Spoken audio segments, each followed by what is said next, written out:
राधे कृष्णा दोस्तों, मैं आ गई हूँ खेत में पेड़ों की वादियों के बीच में और आज मैं लेकर आई हूँ आप लोगों के लिए एक प्रेरक कहानी। सो सुनिए दोस्तों, और कहानी रहने वाली है ठंडी रोटी। ठंडी रोटी किसे कहते हैं इस कहानी के जरिए आप जानिए। सो एक गांव था, उसमें बूढ़ी अम्मा रहती थी, अपने बेटे की शादी कर गई। शादी करने के बाद बेटा कमाता धमाता कुछ था नहीं, घर पे ही रहता था। रोटी परोसती माँ और कहती कि लो बेटा ठंडी रोटी खा लो। तो बेटा सोचता कि रोटी गर्म रहती है, फिर माँ ठंडी रोटी क्यों बोलती है।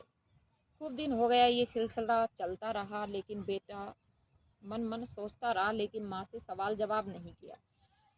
अपना खाना खाया और चला जाता, खाना खाया चला जाता रोज। लेकिन माँ से एक बार भी पूछा नहीं, क्योंकि माँ से सवाल जवाब नहीं करते, माँ गुरु होती है। तो खूब दिन हो गए, निकल गए टाइम। एक दिन माँ को जरूर काम आ गया जरूरी, और चली गई घर से। तो अपनी बहू को कह गई कि बेटा घर पे आए तो खाना दे देना, और खाना परोस के ये ज़रूर कहना कि ठंडी रोटी खा लो। उसने ऐसा ही कहा। बोला ठीक है माँ जी। जैसे ही पति घर पे आया और खाना परोसा, तो पत्नी ने कहा कि लो ठंडी रोटी खा लो। अब पति तो रूठ गया, गुस्सा आ गया कि माँ तो कहती थी और तू भी कहना सीख गई, तेरे को भी बोलना आ गया। माँ तो कहती ही थी, लेकिन माँ के साथ साथ तू भी मेरे को यही कहने लगी है। तो वो रूठ गया, खाना नहीं खाया। माँ आई कि बेटे ने खाना खाया। तो बहू ने कहा कि नहीं माँ जी, आपने जो बोला था वो मैंने कह दिया, इसलिए वो रूठ गए। बोला रोटी गर्म रहती है, फिर भी आप लोग मुझे ठंडी रोटी खा ले, ठंडी रोटी खा ले क्यों कहते हो, मुझे अच्छा नहीं लगता। तो बेटे के पास माँ गई कि बेटा रोटी खा ले।